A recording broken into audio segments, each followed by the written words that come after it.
بسم الله الرحمن الرحيم.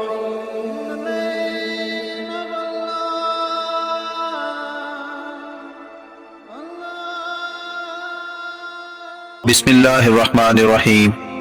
شروع اللہ کے نام سے جو بڑا مہربان اور نہایت رحم والا ہے. حکومت کرنے کے بعد 54 برس کی عمر میں حجاج بن یوسف بیمار ہوا.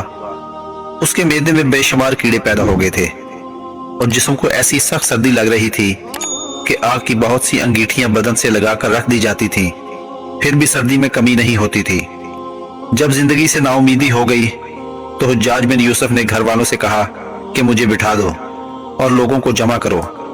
لوگ آئے تو اس نے حسب عادت ایک بلیغ تقریر کی، موت اور سختیوں کا ذکر کیا، قبر اور اس کی تنہائی بیان کی، دنیا اور اس کی بے سبائی یاد کی، آخرت اور اس کی ہولناکیوں کی تشریح کی، اپنے گناہوں اور ظلموں کا اعتراف کیا. پھر یہ شعر اس کی زبان پر جاری ہو گئے: میرے گناہ آسمان اور زمین کے برابر بھاری ہیں، مگر مجھے اپنے خالق سے امید ہے کہ رعایت کرے گا.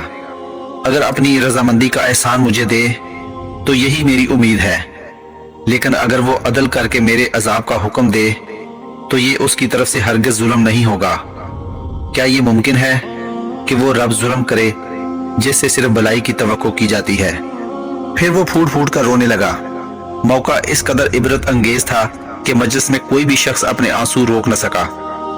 اس کے بعد اس نے اپنا کاتب طلب کیا اور خلیفہ ولید بن عبد المالک کو حسب ذیل خط لکھوایا: میں تمہاری بکریاں چراتا تھا، ایک خیر خواہ گلبان کی طرح اپنے آقا کے گلے کی حفاظت کرتا تھا. اچانک شیر آیا، گلہ بان کو تمانچہ مارا اور چراگاہ خراب کر ڈالی. آج تیرے غلام پر وہ مصیبت نازل ہوئی ہے جو ایوب پر نازل ہوئی تھی. مجھے امید ہے کہ جبار و قہار اس طرح اپنے بندے کی خطائیں بخش اور گناہ دھونا چاہتے ہیں. پھر خط کے آخر میں یہ شعر لکھنے کا حکم دیا: اگر میں نے اپنے خدا کو راضی پایا تو بس میری مراد پوری ہو گئی. سب مر جائیں گے مگر خدا کا باقی رہنا میرے لیے کافی ہے. سب ہلاک ہو جائیں گے مگر خدا کی زندگی میرے لیے کافی ہے. ہم سے پہلے یہ موت چکھ چکے ہیں، ہم بھی اس کے بعد موت کا مزہ چکھیں گے. اگر میں مر جاؤں تو مجھے محبت سے یاد رکھنا، کیونکہ تمہاری خوشنودی کے لیے میری راہیں بے شمار تھیں. یہ نہیں تو کم از کم ہر نماز کے بعد دعا میں یاد رکھنا، جس سے جہنم کے قیدی کو کچھ نفع پہنچے. تجھ پر ہر حال میں اللہ کی سلامتی ہو، جیتے جی میرے پیچھے اور جب دوبارہ زندہ کیا جاؤں. حضرت بصری عیادت کو آئے تو حجاج نے ان سے اپنی تکلیفوں کا شکوہ کیا. حسن نے کہا: میں تجھے منع نہیں کرتا تھا کہ نیکوکاروں کو نہ ستا، مگر افسوس تم نے نہیں سنا. حجاج نے خفا ہو کر جواب دیا: میں تم سے یہ نہیں کہتا کہ اس مصیبت کو دور کرنے کے لیے دعا کرو، میں تم سے یہ دعا چاہتا ہوں کہ خدا جلد از جلد میری روح قبض کرے اور اب زیادہ عذاب نہ دے. اسی اثناء میں ابو منظر یعلا بن مخلد مزاج پرسی کے وہاں پہنچے. تیرا کیا حال ہے؟ انہوں نے سوال کیا.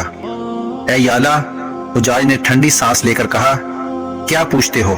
شدید مصیبت، سخت تکلیف، ناقابل بیان علم، ناقابل برداشت درد، سفر دراز، توشہ قلیل، آہ میری ہلاکت.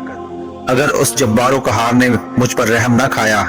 یہ سن کر ابو منظر نے کہا: اے حجاج، خدا اپنے انہی بندوں پر رحم کھاتا ہے جو رحم دل اور نیک نفس ہوتے ہیں، اس کی مخلوق سے بھلائی کرتے ہیں، محبت کرتے ہیں. میں گواہی دیتا ہوں کہ تو فرعون اور ہامون کا ساتھی تھا، کیونکہ تیری سیرت بگڑی ہوئی تھی.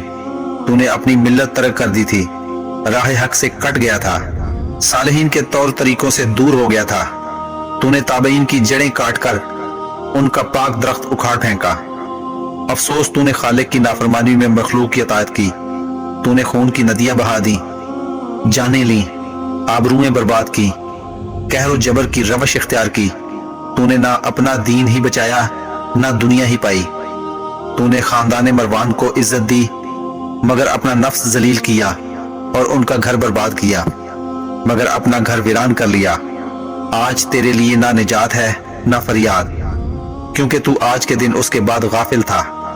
تو اس امت کے لیے مصیبت اور قہر تھا اللہ کا ہزار ہزار شکر ہے کہ اس نے تیری موت سے امت کو راحت بخشی اور تجھے مغلوب کر کے اس کی آرزو پوری کر دی۔ راوی کہتا ہے کہ حجاج یہ سن کر مبہوت ہو گیا، دیر تک سناٹے میں رہا، پھر اس نے ٹھنڈی سانس لی، آنسو ڈبڈبا آئے اور آسمان کی طرف نظر اٹھا کر کہا، اے الہی مجھے بخش دے، کیونکہ لوگ کہتے ہیں کہ تو مجھے نہیں بخشے گا۔ پھر یہ شعر پڑا، الہی بندوں نے مجھے نا امید کر ڈالا، حالانکہ میں تجھ سے بڑی امید رکھتا ہوں۔